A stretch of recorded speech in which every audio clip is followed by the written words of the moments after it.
السلام عليكم ورحمة الله وبركاته.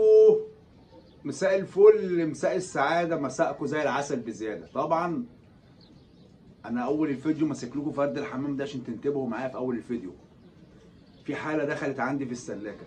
بصوا الفرد بيعمل إزاي. بص عمل إزاي، اتهز. دي هزة يا جماعة.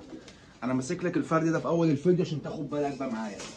بص يا باشا، دخل عندي دور السلاكة، وهقول لك انا بشتغل ازاي مع الحمام بتاعي لما بيتعب. بس قبل ما اقول لك انا بشتغل ازاي، بقول لك ايه السبب اللي حصل عندي هنا. يمكن انا نبهت فيه اكتر من مره، يعني انا كنت بنبهكم وحصل عندي ايه هي.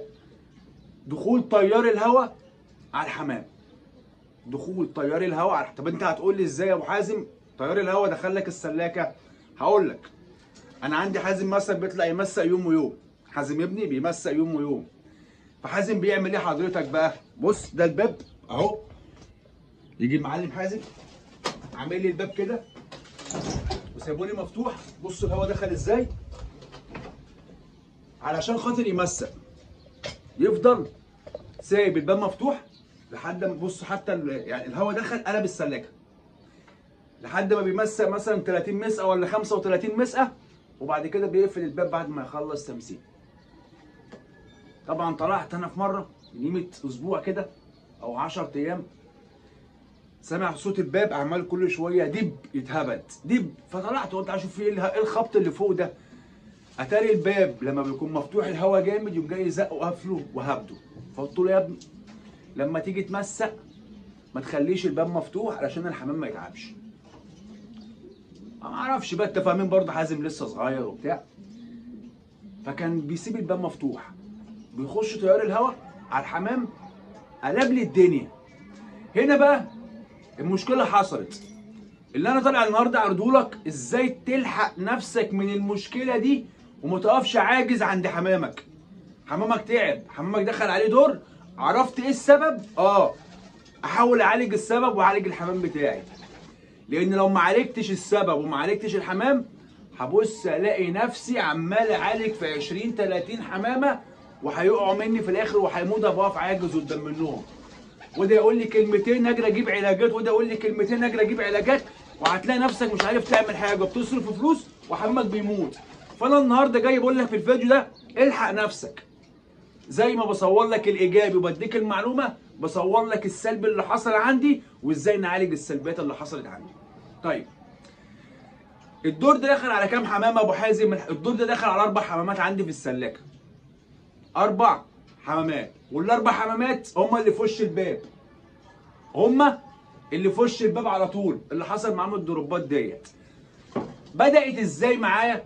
يمكن الفرد ده انا اكتشفته متأخر يا جماعه برضو، بس لما فتشت لقيت عندي كمان 4 حالات او 3 حالات تانيين. طب فتشت ازاي وكشفت ازاي الحمام دوت مريض؟ بعمل الدرج كده، بسحب الدرج بتاعي وابص على الزبله. يبقى انت النهارده لما تلاقي فرد حمام تعب عندك اسمع مني، عشان ده حصل معايا. ازاي توقف المرض وازاي تعالجه. لما تلاقي فرد حمام حصل له حاجه زي كده، جاله سالمونيلا، جاله اسهال اخضر، بدا يتشقف منك، ما بيكلفش، الكلفه ما بتتصرفش من حصلته، اول حاجه تعملها تروح على الدورات كلها وتلف عليها علشان تعرف تشخص مين فيهم تاني دخل عليه الدور. الحق الحمامه في اولها تكسب. سبتها لحد اما تضعف راح منك الحمام. اسمع مني الكلمتين دول والله العظيم 3. انا عاوز افيدك ومش عاوزك تخسر، وعاوزك تتعلم من اخطاء الاخرين. بدل ما اقول لك اتعلم من اخطائك، لا يا عم اتعلم من اخطاء انا، عشان انت ما يوصلش عندك الخطا او الغلط وتقع في نفس الموضوع ده. طيب لما لفيت على الادراج كلها وابص على الزبله، تعالى معايا. ظهر لي في الدرج ده زي ما انت شايف. بص الزبله هنا بقى عامله ازاي. اخد بالك الزبله عامله ازاي هنا اهي. ادي 1. نروح هنا ادي 2. بص الزبله هنا عامله ازاي بقى، خضار بميه. ادي دور تاني. نروح هنا ادي 3. ادي دور تالت. اهم 3 حمامات. فين ال3 حمامات يا ابو الترابيب؟ اهو ادي النتايه البيضه العاده اللي انا بفرخها اللي لسه واخد منها حصوتين، وادي النتايه البلقه السوداء اللي كان محشور فيها الحصوايه، وادي الشاب القشر بندق اللي انتوا شايفينه ده. ما يغركش اللي هو ايه، لا بيضرب وبينكش بس الدور داخل عليه وبدأ يتشقف مني وبيكلف وما بيصرفش الكلفه. بيكلف ما بيصرفش الكلفه. طيب كده احنا دخلنا في بدايه. اول حاجه كده، اول حاجه لما لفيت عليهم رحت ماسكهم فرد فرد بشوفهم صحتهم عامله ايه، لقيتهم نازلين. طب الكلفه اللي في حصلتهم لقيتها موجوده زي ما هي. الكلفه زي ما هي موجوده في حصلتهم، ما صرفوش الكلفه. اول حاجه اعملها مع الحمام ده اللي هو ما صرفش الكلفه، اول حاجه عندي لازم اخلي معدته فاضيه يصرف الكلفه اللي موجوده فيه دي. يبقى دي بدايه. ما تقفش عاجز، عايزك تعرف انا بعمل ايه عشان تعمل زيي.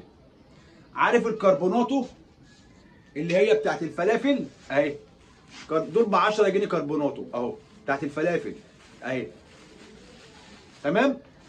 بخش على فرد الحمام اللي هو ما صرفش كلفته، اللي كلفته موجوده في حصلته من امبارح بايته وما اتصرفتش.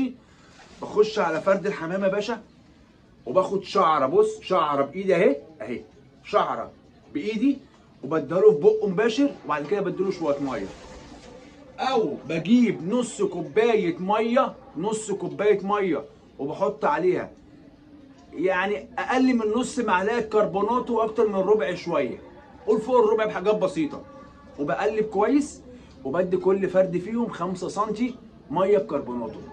كده انا عاوز اعمل ايه؟ عاوز اصرف الكلفه اللي في الحصن عشان اعرف اعالج. انا بعلمك حاجات عن خبره، اتعلم انا ماشي ازاي في سلاكتي. فبديله الكربوناتو ده، انضف الحصن واخليه يصرف كل اللي في حصنته، وابدا اديله العلاج المناسب للسالمونيلا. طيب ايه هو العلاج المناسب للسالمونيلا يا عم ابو حازم اللي انت شغال بيه؟ شغال بالعلاج ده يا جدعان بقالي اكتر من 4 سنين، بقالي من اكتر من 4 سنين، والعلاج ده ايجابي معايا 100%.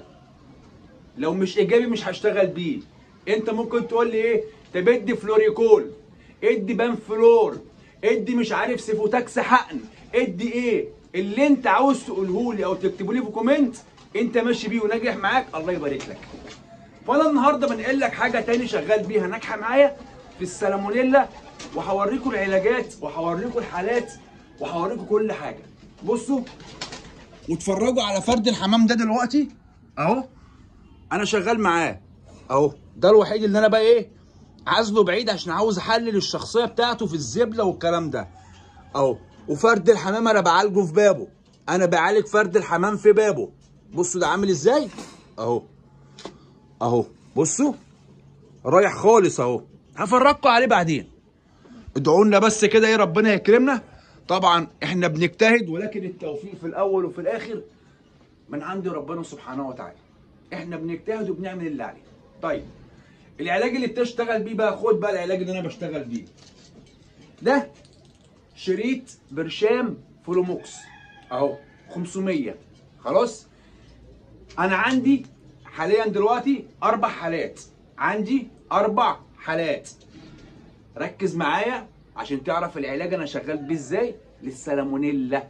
الناس ياما بتكتب لي في الكومنتات دايما السالمونيلا. دي كوبايه فيها 35 سم ميه، بتقيسهم ازاي؟ بقيسهم بالسرنجه. 35 سم ميه، هحط عليها كبسوله فلوموكس 500 اهو. خليك معايا برضو، هفتح لك الكبسوله واحطها لك في الميه اهو. ادي الكبسوله، معلش بقى انا عشان ايه اهو. بص ادي الكبسوله حطيتها. طيب ايه تاني يا عم ابو التلابيب؟ ده انتينال بتاع اطفال مطهر معوي، ده انتينال بتاع اطفال مطهر معوي.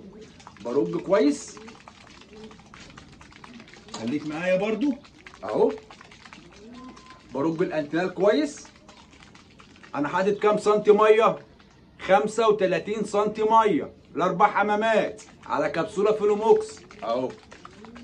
لو عندك فرد حمام واحد بس اللي عيان، قسم الحبايه الفلوموكس على 3 ايام، اديله التلت في التلت في التلت بنفس الطريقه. خليك معايا. هسحب 5 سم انتينال، 5 سم انتينال وهنا 35 سم ميه، يبقى معايا 40 سم علاج.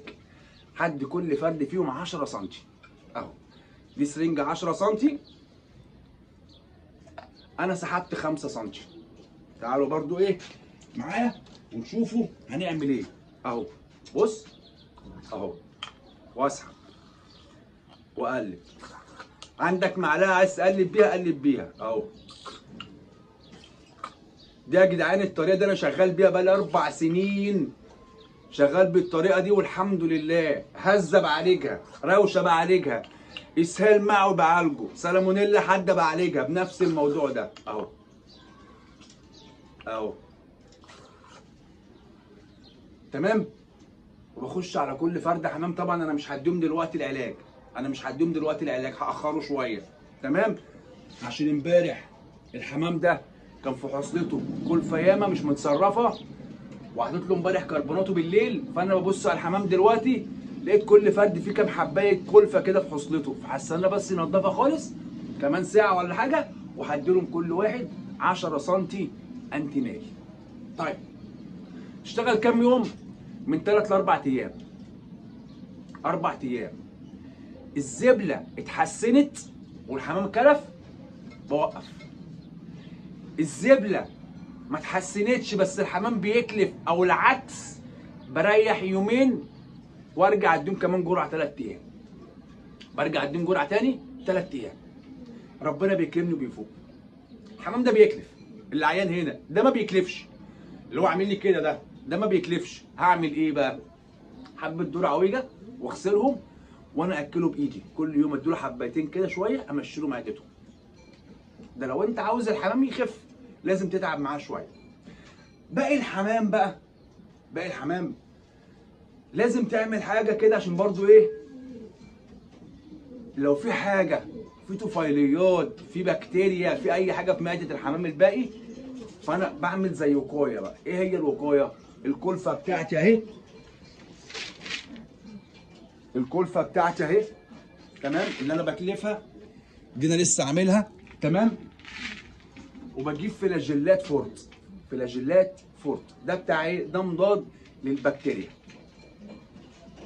زي مطهر معوي كده ومضاد للبكتيريا. الكلفه بتاعت السلاكه بقوم جايب الجردل وحاطط عليه غطيين فلاجيلات فورت وبقلبه كويس وبسيبهم شويه كده تنشف والدرايه تشرب الدواء، وابدا اخش اكل في الحمام كله بتاع السلاكه 3 ايام ورا بعضيهم. يبقى انا بعمل زي وقايه عشان لو في اي حاجه من اولها كده الحقها. انا بديك النهارده فيديو دوت صدقني والله العظيم انا عامله من قلبي. انا المفروض مفيش حد بيصور الحاجات دي عنده بيقول لك انا الحمام تعب عندي او الكلام دوت. ليه؟ اصل انت بتدي افاده للناس. ازاي انت عمال تدي افاده للناس وحمامك بيموت؟ صح ولا انتوا شايفين ايه؟ يعني انا ساعات فعلا بشوف ناس عامله فيديوهات على اليوتيوب الحمام كله مات، الحمام كله مرض، الحمام كله تعب. طب ازاي انت بتفيد الناس وحمامك تعب؟ انا بقول لك اللي حصل معايا، ايه السبب، وهنلحق الحمام ازاي. يبقى انا النهارده عاوز افيدك واعمل لك الفيديو ده لوجه الله. اخش 3 ايام ورا بعضيهم فلاجيلات فورت ومعاطي الحمام كله، اروق عليه كله، حضان بغزار بكله واشتغل معاه. واهم حاجه عينك في نص راسك وفي الادراج بتاعتك. حدد مرض حمامك من الدرج بتاعك، حدد شخص مرضك من الدرج بتاعك، اعرف حمامك سليم ولا مش سليم من الدرج بتاعك. حمامي مكمل معايا ولا هيمرض برضو من الدرج بتاعك. ازاي؟ من شكل الزبله بتاعته. طالما الزبله مش بني فابيض ومتماسكه اعرف ان حمامك داخله مرض. رايحه للون الاخضر اعرف ان انت حمامك رايح للسالمونيلا. زي ايه؟ زي ما هوري لك كده. تعال دي بصوا يا جدعان، الزبله اهي، بصوا اهي، دي الزبلايه الصح. بص عامله ازاي. انا هلف لك الادراج هنا برضو الزبلايه كويسه، هنا كويسه، هنا كويسه.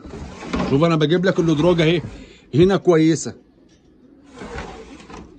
هدور لك كده لحد ما بص هنا بقى، بص هنا الكلام، هنا الكلام. بص بقى هنا الزبله عامله ازاي، متماسكه اهي بس فيها خضار اهي كده. الحماميه دي ايه، لو ما لحقتهاش تروح مني.